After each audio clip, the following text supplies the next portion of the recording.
Hi, I'm Lorenzo Corti, PhD candidate at UT Delft, and I'm happy to present our work on understanding the evolution of explainability needs of clinicians in pulmonary medicine. The work was done in collaboration with Erasmus MC in Rotterdam.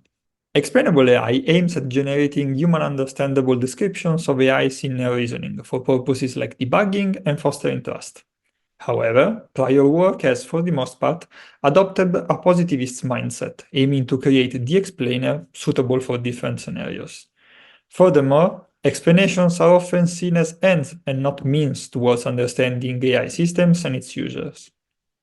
Lastly, the temporal dimension of explanation, when users would engage with explanations, do they do repeatedly, and whether there are any changes in those interactions, is currently underexplored.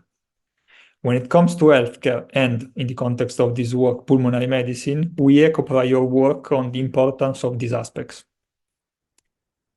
In this work, we specifically focus on idiopathic pulmonary fibrosis, IPF, a disease with unknown causes that results in permanent scarring of the lungs and of which the diagnosis is complex. On average, when patients are diagnosed with IPF, they have 3 to 5 years left. In this context, prior work lacks empirical guidance on how to implement explainable AI systems that can support clinicians treating IPF. Therefore, we ask the following questions.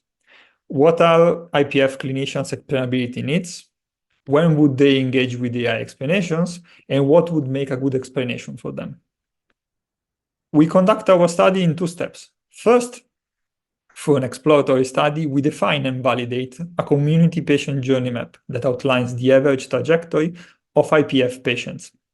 We then use this as scaffolding to analyze one-on-one interviews with IPF clinicians. In this presentation, we focus on the second. Please refer to our paper for details around the exploratory study. As a result of the interviews with IPF clinicians, we constructed 3 main themes, each pointing to one of our research questions. What, when, and what are the criteria of goodness of explanations? To get a firm grasp on these themes, we locate them across the patient journey map, of which we use a simplified, very linear version here. The complete patient journey map is released as supplementary material of our paper. First, during the adoption phase of prospective AI support systems, we found our participants to be looking for general explanations about the technical affordances of that system. But more importantly, information about the patient cohort, for example, the demographics, that produce the data on which that AI system is built.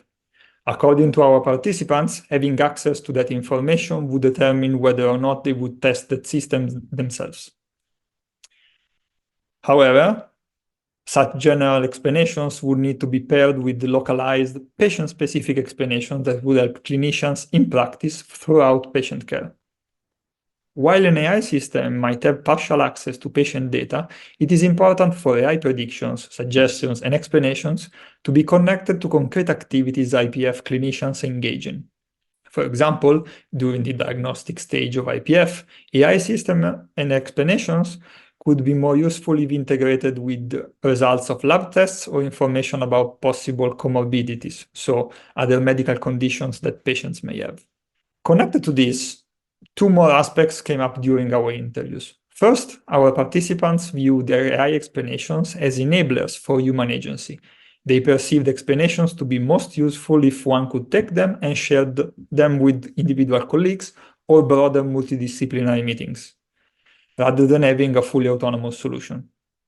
Second, our participants saw explanations as vehicles for learning how and when to use an AI system, something that over time would bear less importance, while remaining available to them to interrogate. Lastly, we found interactivity and actionability of explanations to be key drivers for our participants. Interactivity is connected to their desire of maintaining user agency over decisions and having the option to explore deeper into the reasons behind the output of an AI system, given the need or time.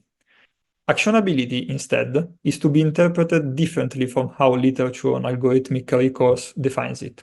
For our participants, It meant having explanations that would provide concrete, practical pointers that would help them chart the next course of action, regardless of whether that aligns with AI suggestion or not.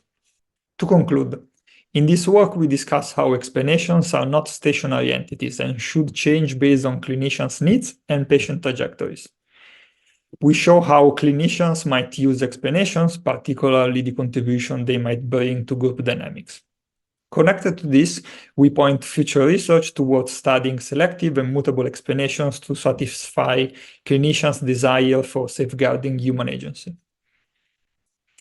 Finally, we discuss the role of medical education in promoting AI literacy in medical curricula.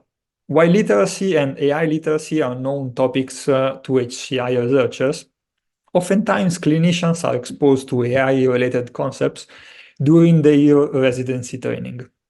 Prompted by our participants, we reflect in our paper on whether AI-related concepts should be taught earlier and what the trade-offs might be. As a last note, I would like to thank my co-authors and the participants from Erasmus MC for their help, time, and insights. Feel free to reach out for any questions, and thank you.